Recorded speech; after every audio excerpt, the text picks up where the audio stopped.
Ridwan Kamil nggak mungkin. Ridwan Kamil coret. Kalau ini Sandiaga Uno sama Mahfud MD, ya kan? Ya kan seperti saya bilang kan, tiketnya udah dipegang tangan sama si Mahfud MD kan. Dia udah punya tiket. Iya. Itu kita sekarang tahu kenapa Mahfud MD giat sekali ya nutup si Panji Gumilang ini kan, menjarakan Panji Gumilang kan. Karena dia harus punya ini supaya dapat tiket jadi cawapres. Kita sudah tahu. Pak, sama Andika Perkasa. Cara ngeliatnya aja kan gini kan, pendendam loh Mahfud MD itu ya. Cara ngeliatnya Anda lihat ya, itu pendendam itu. Nah, coret ya, Ganjar ya. Ini coba Sandiaga Uno kadrun, Ridwan Kamil kadrun, ya kan, Mahfud MD kadrun, coret. Saya bilang jatuh. Tapi kalau Ganjar, wapresnya Mahfud MD menang dia, saudara. Kalau Ganjar yang jadi wapresnya adalah Mahfud MD, cawapresnya, menang. Ya, karena pemilu di Indonesia itu bukan pemilu, saudara ya, tapi politik Islam. Ya, ayatan mayat ya, saudara ya. Politik Islam, ayatan mayat. Kalau Ganjar ambil Mahfud MD menang. Prabowo, Yeni pun putus. Mau Prabowo Yeni, mau Prabowo sama anaknya Jokowi, putus. Jadi justru tidak akan mendompleng ke Anies. Anies begitu pegang Caimin udah pasti kalah, saudara. Wah, kalah udah pasti. Dan saya bilang, ya kan, kalau Anies dia ambil Mahfud MD pasti menang.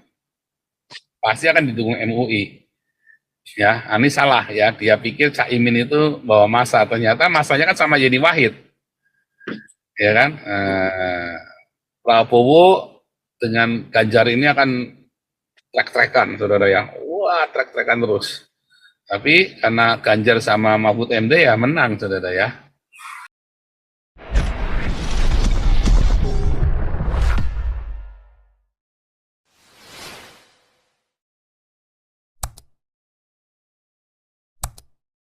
Dan wapresnya dengan buru-buru ya.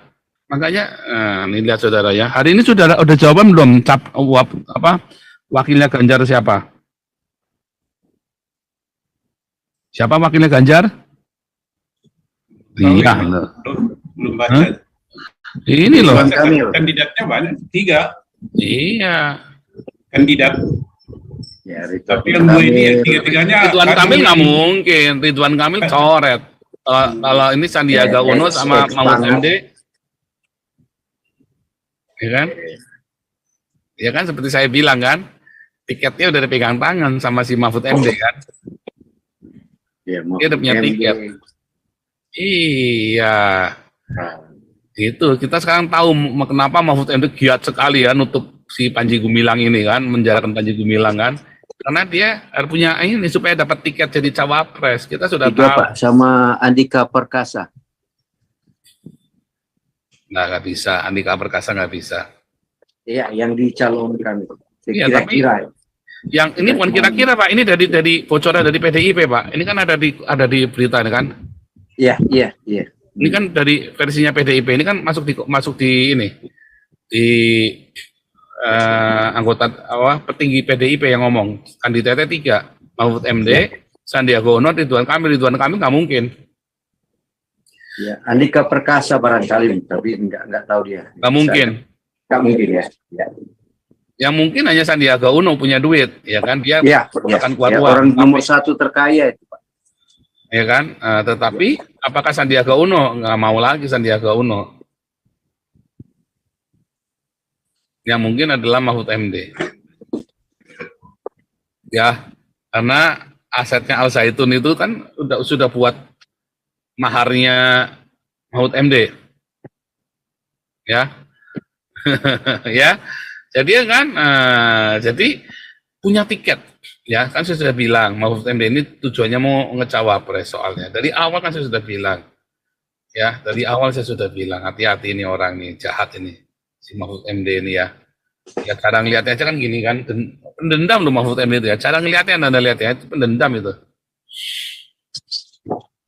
Nah, coret ya Ganjar ya. Ini coba Sandiaga Uno kadrun, Ridwan Kamil kadrun, Ya kan, Mahfud MD kadrun coret. Saya bilang jatuh. Tapi kalau Ganjar, wapresnya Mahfud MD menang dia, saudara.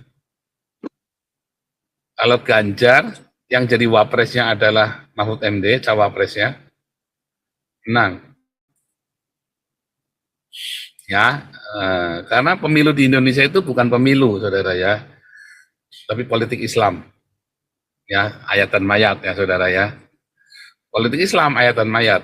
Kalau Ganjar ambil Mahfud MD menang. Prabowo, Yeni pun putus. Mau Prabowo Yeni, mau Prabowo sama anaknya Jokowi, putus. Bisa. Ya, karena Indonesia ini punyanya MUI. Sudah sejak lama, sejak reformasi, Indonesia ini milik MUI. MUI itu yang kudeta itu ya. MUI inilah yang kudeta, saudara. Yang mengkudeta Soeharto. Ya. Sejak reformasi. Karena mereka tahu sudah nggak bisa lagi. Kalau 2024 Islam tidak berkuasa, Islam akan habis selama-lamanya di Indonesia. Percaya saya, saudara. 2024 Islam gagal menguasai Nusantara, habis selama-lamanya. Habis. Jadi ada kabar baik, ada kabar buruk. Kabar buruknya mereka akan mati-matian. Jadiin, harus jadi. Ganjar itu kaki tangannya Islam, udah jelas. Ya. Jadi justru tidak akan mendompleng ke Anies. Anies begitu pegang Caimin udah pasti kalah, saudara. Wah, kalah udah pasti. Dan saya bilang, ya kan, kalau Anies dia ambil Mahfud MD pasti menang. Pasti akan didukung MUI. Ya, Anies salah ya, dia pikir Caimin itu bawa masa, ternyata masanya kan sama Yeni Wahid.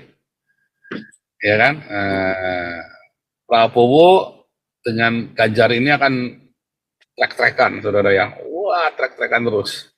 Tapi karena Ganjar sama Mahfud MD ya menang, saudara ya.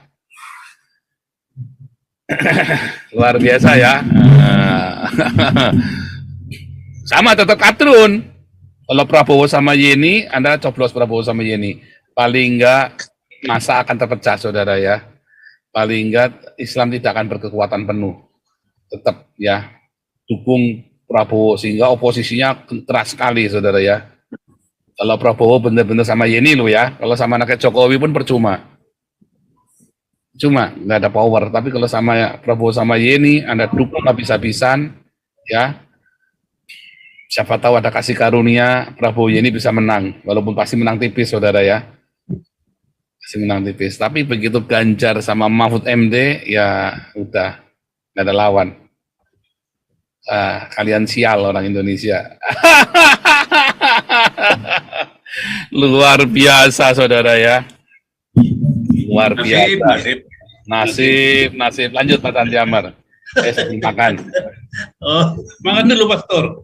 Jadi ini cerita ini masih berhubungan dengan ini, Pak. Saya melihat dari aspek yang lebih luas dan penyebab daripada apanya nih ya, brutalnya. Saya bilang aja mereka tuh brutal. Brutal itu siapa? Ya seperti yang di Cinere, yang di Padang, kemudian yang di Cianjur dan tempat yang lain. Mereka itu brutal. Nah, saya nanti akan melihat siapa yang berkontribusi membuat mereka brutal. Ya, siapa? Dan itu yang menjadi aktor di belakang daripada semua kerusuhan ataupun keributan di negara ini. Nah, saya mohon izin, Pastor, mau share screen.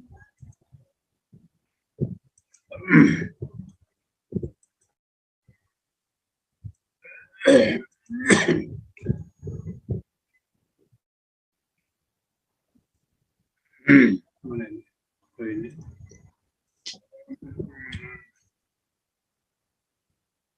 Jadi Bapak Ibu, selamat malam. Saya sapa teman-teman yang di diaspora, khususnya saudara-saudara saya yang di Papua. Perjuangan Bapak Ibu kita doakan berhasil, yang menjadi suku bangsa yang betul-betul merdeka dalam arti yang seluas-luasnya. Juga saudara-saudara saya yang ada di Aceh. Nah, di Aceh ini saya ada baca di sana dulu pernah itu vihara kalau nggak salah itu tahun berapa saya lupa. Diminta juga ditutup vihara di Aceh. Nah, malam hari ini kami dari DPP Galarua mencermati gejala ini sebenarnya, indikasi ini sebenarnya ada ya sutradara atau ada dalang di balik ini semua. Mereka ini adalah para pecundang, para spion yang dipakai oleh aktor-aktor intelektual, bukan aktor-aktor intelektual, aktor-aktor yang menamakan dirinya toga. Toga itu adalah tokoh agama. Kalau aktor intelektual tentu dia begitu, adalah toga tokoh agama mereka. Itu aktor di balik layar ini, behind the screen. Nah, jadi saya bikin aja judulnya demoralisasi rakyat Indonesia, sekaligus menyambung pembicaraan kita kemarin melalui Zoom, dungunya Indonesia. Tetapi sebelum saya lanjutkan, Bapak Ibu, kan tadi ada informasi passwordnya saya belum sebutkan, jadi belum bisa masuk ya. Jadi saya sebutkan dulu passwordnya. Babi haram, babu halal. Luar biasa ya Bapak Ibu ya. Babi haram, babu halal. Nah, jadi ini adalah konteks demoralisasi rakyat Indonesia. Kalau mereka mayoritas mengaku mayoritas, yang demoralisasinya atau moralnya turun atau kualitas moralnya jelek itu adalah mereka.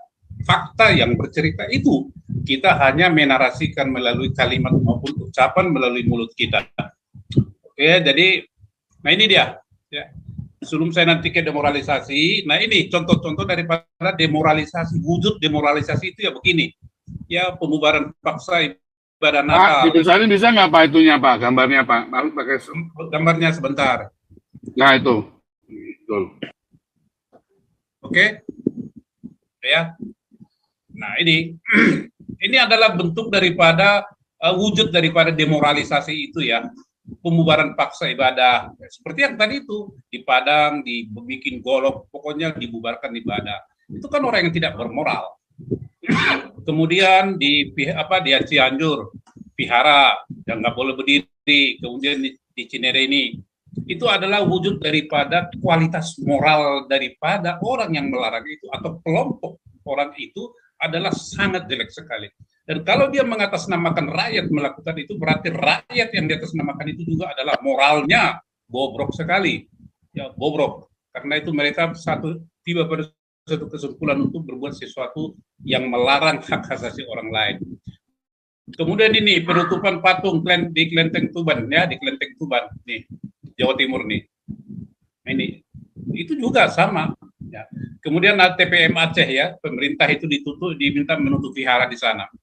Jadi adalah contoh-contoh daripada bagaimana kualitas moral atau demoralisasi rakyat Indonesia itu sangat parah. Yang disebut dengan istilah kemarin itu adalah kedunguan. Ya, jadi dungu. Orang dungu itu tidak mungkin bermoral, namanya dungu kan. Nah, ini Bapak Ibu ya. Nah, jadi apa itu demoralisasi? Kalau menurut Brooks and Gable, itu demoralisasi itu berhubungan dengan rendahnya standar moral, ya, rendahnya standar moral dan penetapan nilai serta moral dalam masyarakat. Ya. Jadi rendahnya standar, berarti ada standar moral dong. Nah sekarang kalau kita bertanya di Indonesia ini standar moral yang dipakai itu apa? Kembali lagi kita tadi merefer kepada yang disampaikan pastor, standar moral mereka itu apa? Kalau memang standar moral mereka itu adalah begitu, ya begitulah jadinya. Ya begitu. Kalau standar moral orang Kristen misalnya pasti ada standar moralnya kan. Pasti ada. Siapa yang menjadi idol atau idola daripada Kristen itu adalah Tuhan Yesus Kristus. Siapa idola mereka atau yang lain-lain itu ya terserah. Nah, idola itu juga bukan hanya person tetapi karakter, sifat, dan kelakuan, perkataan, dan segala sesuatu itu ditiru, diidolakan, dan itulah yang dipraktekkan. Nah, kalau yang dipraktekkan itu adalah standar moral yang rendah, penutupan rumah ibadah, macam-macam ya, nah, itulah. Ya kalau udah perintahnya begitu, sowat gitu loh. Tetapi apakah itu cocok dengan standar moral negara bangsa Indonesia? Ya enggak, berarti harus diperangi dong. Enggak bisa mereka hidup begitu. Silakan cari tempat lain atau Anda back to laptop, kembali ke asal gitu ya. Nah, demoralisasi adalah suatu kondisi di mana moral atau standar moral suatu lingkungan, baik dalam lingkup besar maupun kecil, ini maksudnya orang ya, baik wilayah maupun orang-orang yang mengisi itu mengalami penurunan yang luar biasa. Nah, ini kita bisa menilai Indonesia ini moralnya bagus atau tidak. Dan itu nanti dicirikan apa? Moral itu penyebab demoralisasi itu apa? Ada. Penurunan kualitas moral suatu bangsa akibat arus globalisasi ya, umumlah ini. Ya, semakin gencar dan tidak kontrol, maksudnya budaya asing yang tidak sesuai dengan kepribadian bangsa. Silakan, apa kebudayaan asing ini yang tidak sesuai dengan kepribadian Indonesia? Bapak Ibu sudah tahu lah ya, apakah itu hijab atau apa itu, apakah budaya asli Indonesia? Orang mengatakan iya, kalau dihitung mulai tahun 1500. Sebelumnya kan enggak. Tahun 700. Ya, Sriwijaya kan enggak. Jadi nggak bisa dikatakan itu budaya asli. Itu budaya pendatang itu. Nah ini Bapak Ibu, apa namanya ini,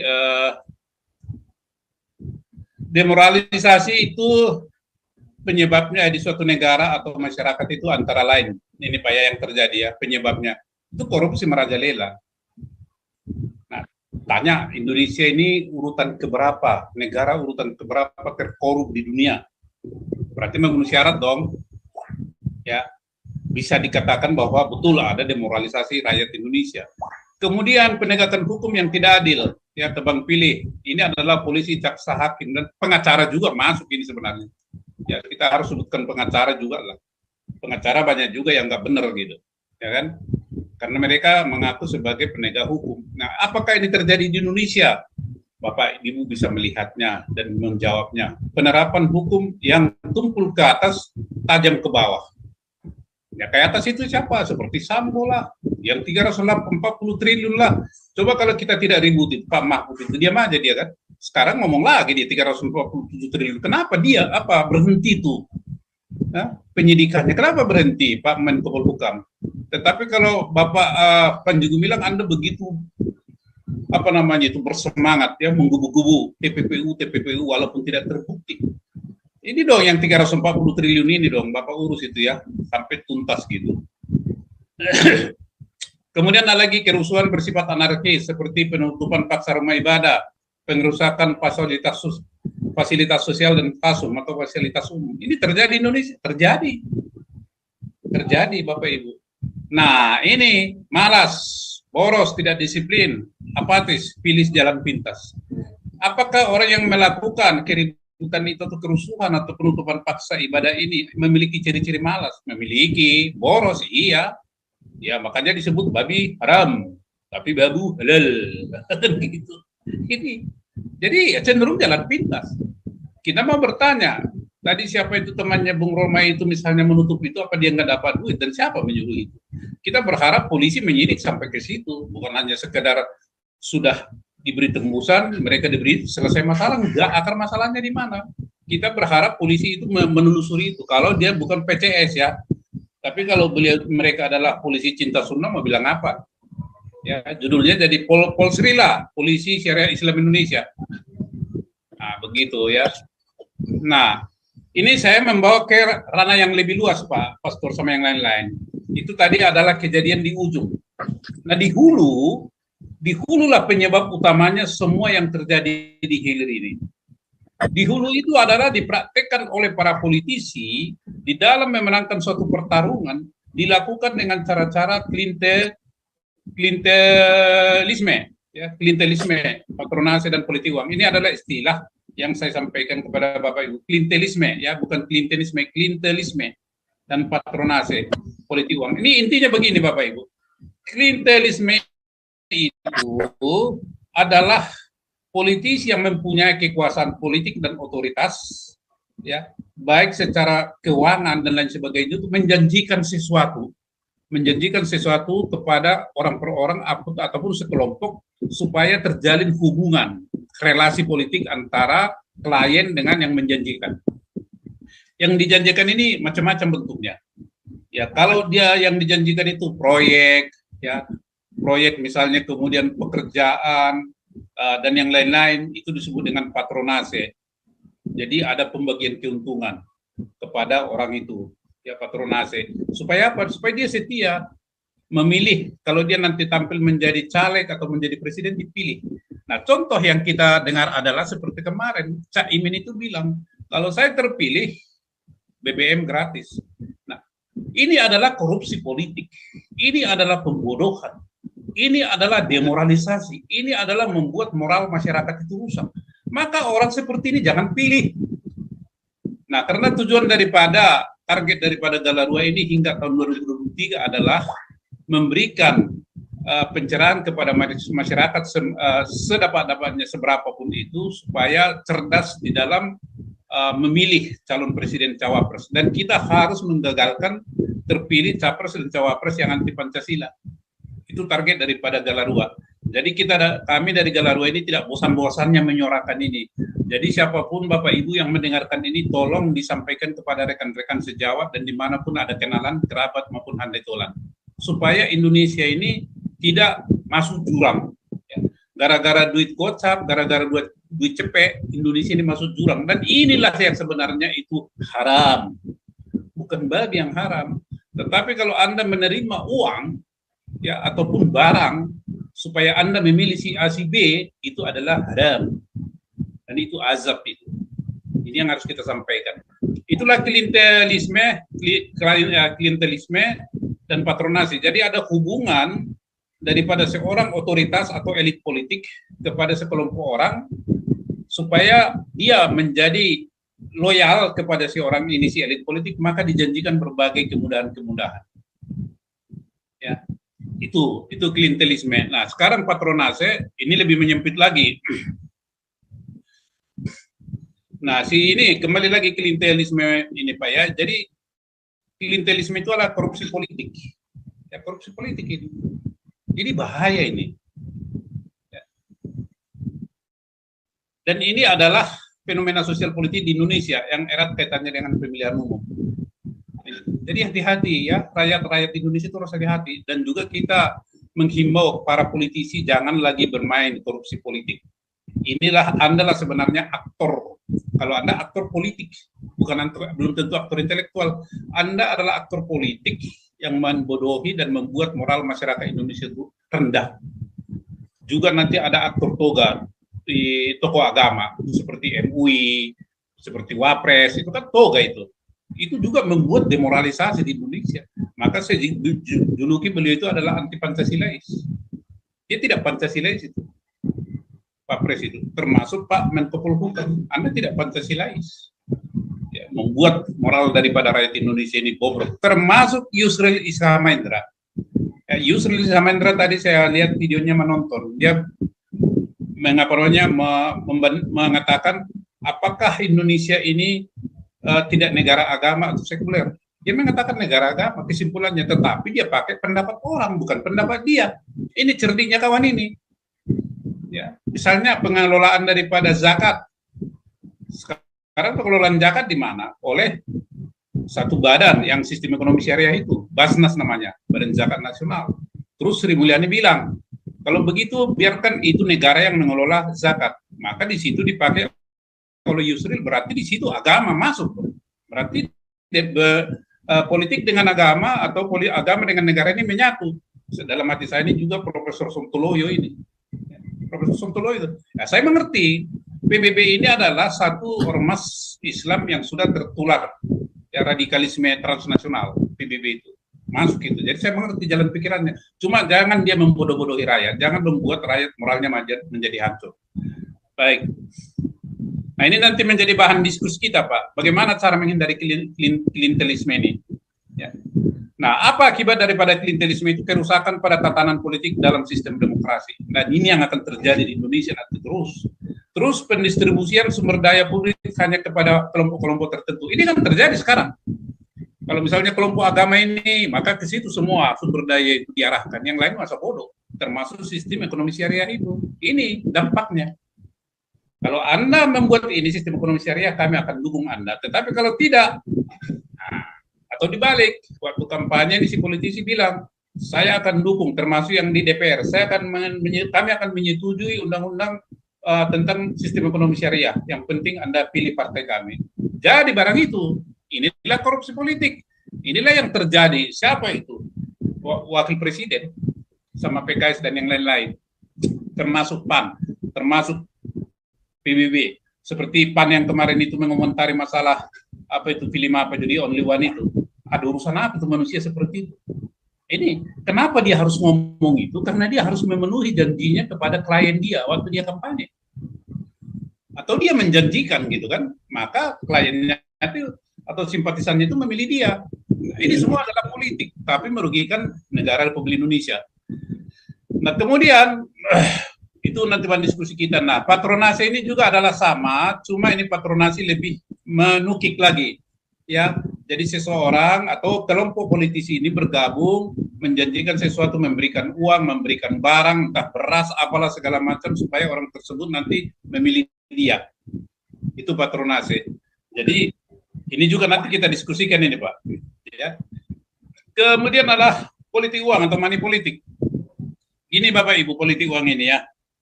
Ada film dokumenter namanya Sexy Killers judulnya. Jadi Sexy Killers ini bercerita tentang sepasang suami istri ya pergi ke hotel di Kalimantan sana, hotel yang paling bagus, fasilitasnya serba mewah dan wah lengkap. Tetapi semuanya ini adalah berasal daripada energi listrik yang membuat itu fasilitasnya serba mewah dan wah.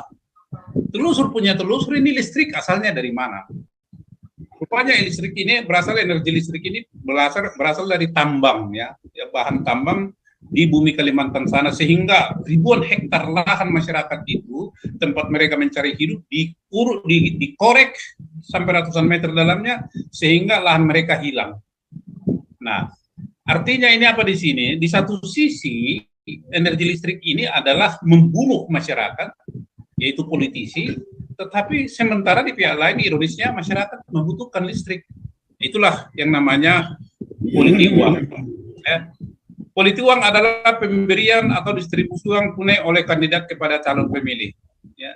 Jadi ini Bapak Ibu yang saya sampaikan terkait dengan yang kita bicarakan kemarin, kedunguan terkait dengan masalah pembubaran tempat ibadah. Ya, ini adalah karena moral rakyat Indonesia sudah bobrok. Dan yang membuat moral rakyat Indonesia bobrok adalah para politisi dan tokoh agama, termasuk yang di DPR sana. Saya tidak tahu apakah pejabat tinggi negara atau penyelenggara negara, penyelenggara pemerintahan ikut juga bermain di sini. Jadi hati-hati para petinggi, tokoh agama, tokoh politik, ya, mari mengevaluasi diri. Kalau Indonesia ini mau selamat, hentikan cara-cara yang membuat rakyat Indonesia tidak mempunyai moral atau moralnya menurun. Hentikan cara-cara yang membuat rakyat Indonesia dungu. Mari kita cerdaskan. Hentikan pembubaran paksa ibadah. Hentikan penutupan rumah ibadah. Hidup harmonis, toleran, dan bekerja sama. Kalau itu tidak lakukan, maka Indonesia akan hancur.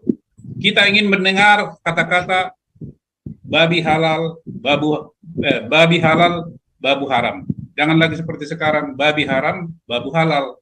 Terima kasih Pastor Paul dan yang lain-lain. Iya. Oke, Prawira silakan.